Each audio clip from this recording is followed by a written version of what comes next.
Madame la Présidente, messieurs, dames, membres de la Cour, ce procès est politique. L'histoire de la souffrance de mon père est politique, car elle est le fruit de la politique de l'entreprise France Télécom Orange, de son actionnaire principal et de ses dirigeants.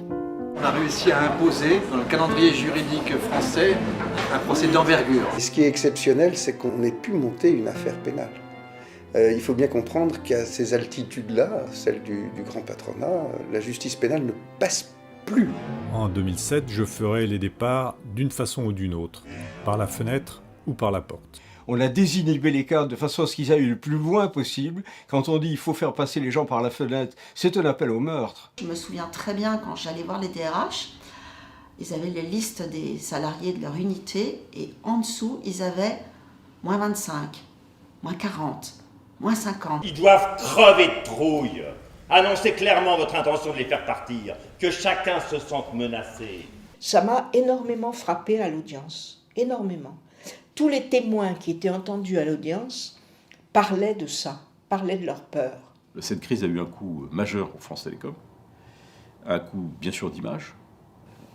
Plus de 10 ans après, on continue d'en parler.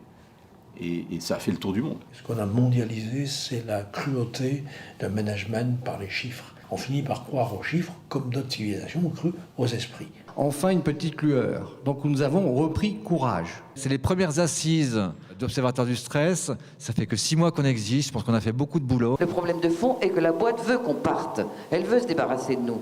Et donc il y a une logique de casser les gens les uns après les autres. Je ne pourrai jamais parler d'un suicide.